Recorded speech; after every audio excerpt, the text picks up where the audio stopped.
آج ہستی بہت عظیم ہے صاحب، صدیوں میں ایسے لوگ پیدا ہوتے ہیں اور ایسی ہستیاں پیدا ہوتی ہیں. یعنی آئیے ذرا عقل کی پگڈنڈیوں سے اتر کر عشق کے راستے پر چل کر عشق کے امام کی بارگاہ میں چلتے ہیں، جو بادشاہ علم و حکمت ہیں، جو مجدد دین و ملت ہیں، جو پروانہ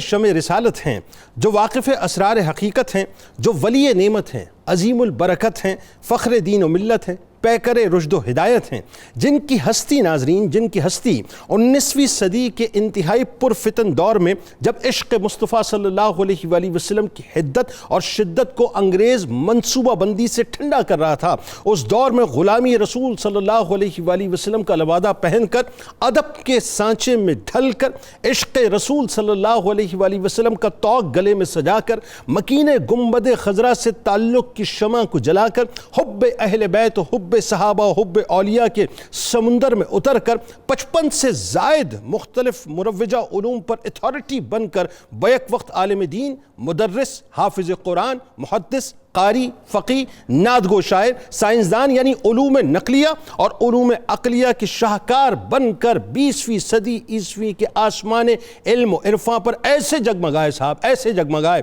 کہ دنیا پکار اٹھی کہ وادی رضا کی کوہ ہمالہ رضا کا ہے، جس سمت دیکھیے وہ علاقہ رضا کا ہے، دستار آ رہی ہے زمین پر جو سر اٹھے کتنا بلند آج پھریرا رضا کا ہے، کہ کس کی مجال ہے کہ نظر بھی ملا سکے دربار مصطفیٰ میں ٹھکانہ رضا کا ہے. ناظرین کرام، اعلیٰ حضرت کی ہستی ادب مصطفیٰ صلی اللہ علیہ وآلہ وسلم اور عشق مصطفیٰ صلی اللہ علیہ وآلہ وسلم کے خمیر سے گندی ہوئی ایسی ہستی تھی جو پالکی اٹھانے والے، اب دیکھیں یہ ادب کے وہ تقاضے ہیں ناظرین، یوں کہیے کہ وہ خوبصورت مثالیں ہیں جو آج ہمیں بتاتی ہیں کہ صرف رسول ہی سے محبت نہیں کرنی بلکہ آل رسول صلی اللہ علیہ وآلہ وسلم کا بھی بے دلیل احترام کرنا ہے صاحب. جن لوگوں کو تھرمامیٹر لگا کر چیک کرنے کی عادت ہوتی ہے نا کہ یہ سید ہیں کہ نہیں، ذرا دیکھیے کہ اعلیٰ حضرت کیا فرماتے ہیں اور کیا طریقہ ان کا کہ ادب کا معاملہ یہ ناظرین کہ ایسی عشق مصطفیٰ میں گندھے و آپ کا خمیر تھا کہ جب پالکی اٹھانے والے سید کی خوشبو سونگ کر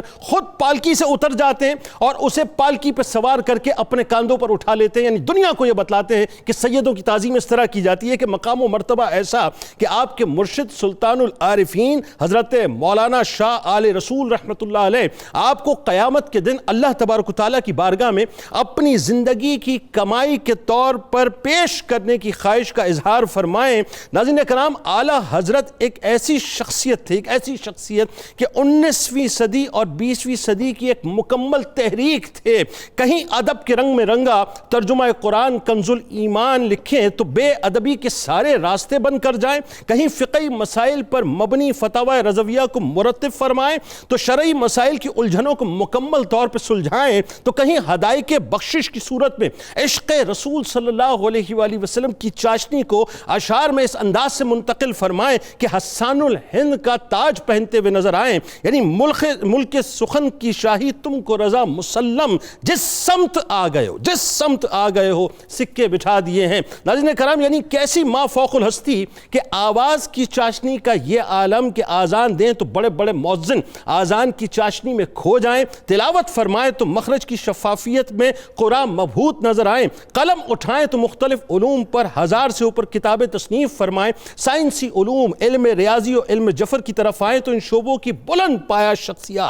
پایہ شخصیات آپ کے آگے ڈھیر ہو جائیں. امام احمد رضا خان علیہ رحمۃ الرحمن کا سینہ علوم و معرف کا ناظرین خزینہ، دماغ فکر و شعور کا گنجینہ تھا، یعنی اپنے بیگانے سبھی معترف تھے کہ آپ کی شخصیت میں وہ جامعیت تھی کہ اعلیٰ اخلاقی کردار، یعنی عالم یہ ناظرین کہ قدیم و جدید علوم و فنون میں مکمل طور پہ مہارت، تصانیف کی کثرت، فقہی بصیرت، احیاء سنت کی طلب، قوانین شریعت کی محافظت، زہد و عبادت اور روحانیت کے علاوہ سب سے بڑھ کر قیمتی سرمایہ جو آپ کا تھا ناظرین وہ ختمی مرتبہ صلی اللہ علیہ وآلہ وسلم سے وہ عشق تھا کہ ان کے معاصرین جتنے بھی تھے کوئی ان میں ان کا ہم پلہ نہیں تھا. اور ناظرین آج بھی ان صفات میں عالم اسلام میں امام احمد رضا خان علیہ رحمۃ الرحمن کا کوئی ہمسر پیدا نہیں ہوا کہ آپ کی اسی انفرادیت کے بارے میں سید ریاست علی قادری علیہ رحمہ کہتے ہیں